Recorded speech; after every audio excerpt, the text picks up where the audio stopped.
જય શ્રી કૃષ્ણ, જય સ્વામિનારાયણ. કે હે કુદરત, હું તારે આંગણે આજે એક ફરિયાદ લઈને આવી છું, આજે એક હું અરજી લઈને આવી છું, એ પૂરી જરૂર કરજે.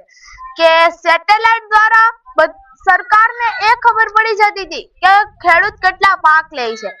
ખેડૂત 2 પાક લે છે, 3 પાક લે છે, 4 પાક લે છે, પણ સેટેલાઇટ દ્વારા એ ખબર ના પડી કે ખેડૂતનો પાક કેટલો તણાઈ ગયો છે.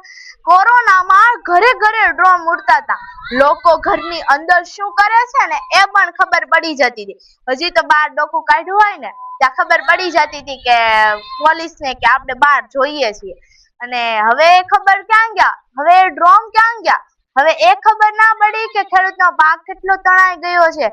કે હે કુદરત, તું તારા સમયે આય તો અમે તારા વધામણા કરીએ, તારે આવવાની ખુશીઓ મનાવીએ.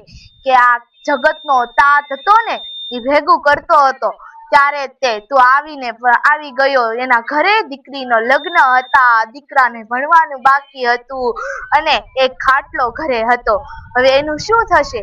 કે હે કુદરત, તું તારા સમયે આય તો અમે તારા વધામણા પણ જરૂર કરીશું, પણ હવે આવા શિયાળાની કડક ઋતુમાં તું આય તો અમે તારા વધામણા કઈ રીતે કરી શકીએ? તે જોયું કે તારા ખેડૂતના પાક કેટલા તણાઈ ગયા છે. બીજા કોઈને ફરક નથી પડતો વરસાદ કેટલો આવે છે, ખાલી એને એ જ ફરક પડે છે કે વરસાદ આવે છે, પણ ખેડૂતને ખબર પડે છે કે વરસાદ કેટલો આવે છે.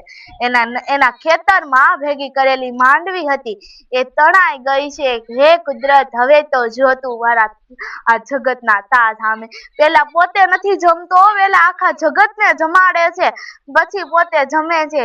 એવા આ જગતના તાત ના સામે હવે તો તું જો ફરી ફરીને, હવે તો જો તું કે હે કુદરત, મારી આ એટલી જ પ્રાર્થના હતી કે હવે આગાહી ઉપર આગાહી ન કરતા, હવે જે છે એટલામાં બધાને ખુશ રાખજે. જય દ્વારકાધીશ. રાધે રાધે.